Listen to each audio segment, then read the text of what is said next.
তাহলে অন্নপূর্ণা নিয়ে কালকে আমাদের মুখ্যমন্ত্রী বড় একটা আপডেট দিয়েছে। আপনারা অনেকে কনফিউজ আছেন যে সরকারি স্কুলে বা বেসরকারি স্কুলে পড়লে কি আপনার ছেলে মেয়ে যদি পড়ে তাহলে আপনি কি অন্নপূর্ণা থেকে বঞ্চিত হবেন। তেমনটা কিন্তু তিনি বলেননি। তিনি বলেছেন যারা সরকারি স্কুলে পড়েন বা সরকার অনুমোদিত কোনো প্রাইভেট স্কুলে পড়েন বা কোনো গভর্নমেন্ট যেমন অ্যাপ্রুভ কোনো স্কুল থাকে না, সেই স্কুলগুলো পড়েন, তারা কিন্তু পাবেন। কোনো ধর্মীয় স্কুল যেগুলো ধর্মের পড়াশোনা হয়, যেমন কোনো গুরুকুল হলো বা ধরুন কোনো মিশন টাইপের হলো বা আপনার কোনো মাদ্রাসা হলো, তাদেরকে দেওয়া হবে না বলে দিয়েছে, কারণ কি তারা সেখানে ধর্মীয় পড়াশোনা হয়, সেখানে অনেক কিছু ব্যাপার আছে, এটা ডাজেন্ট ম্যাটার। বাট ওই আপনার যদি কোনো ছেলে মেয়ে প্রাইভেট স্কুলে পড়ে, আপনি ফর্ম ভরতে ভয় পাচ্ছেন বা ফর্মে কোনো ভুলভাল ইনফরমেশন দিচ্ছেন না, প্রাইভেট স্কুল দিলে আমার ছেলে মেয়ে যদি প্রাইভেট স্কুল দিই তাহলে আমি পাবো না, তো অতএব এটা মাইনে রাখবেন না, আপনি সঠিক ইনফরমেশন দিয়ে ফর্ম কিন্তু ফিল আপ করবেন, বারবার বলে দিচ্ছি। আর এখনো পর্যন্ত মানে 28 লক্ষ টাকা এখনো পর্যন্ত কিন্তু 3 জনের ছাড়া হয়েছিল, সেই 3 জন অনুসারে যে 28 লক্ষ টাকা যেটা ছাড়া হয়েছিল, সে অনেকেরই ব্যাংক অ্যাকাউন্টে ঢুকে গেছে। এখনো পর্যন্ত তিনি যেটা বললেন যে 1,05,00,000 ফর্ম ফিল আপ হয়ে গেছে, আবেদন করা হয়ে গেছে।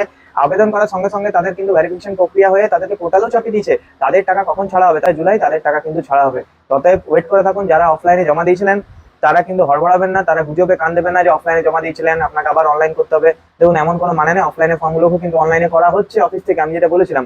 আর যারা অনলাইনে করেছেন তাদেরও ডাইরেক্ট অ্যাপ্রুভ হবে, তাদেরকে ধীরে ধীরে ভেরিফিকেশন প্রক্রিয়াটা সম্পূর্ণ হওয়ার সঙ্গে সঙ্গে হবে। আমি কিন্তু ভিডিও বানিয়ে দিচ্ছি অলরেডি যে কিভাবে ভেরিফিকেশন চলছে, সেই ভিডিওগুলো আমার চ্যানেলে আছে। চ্যানেলটাকে সাবস্ক্রাইব করে পাশে থাকুন, আর সব ভিডিওর আপডেট পেতে রাধানী অনলাইন সেন্টার চ্যানেলটাকে অবশ্যই ফলো করে রাখবেন।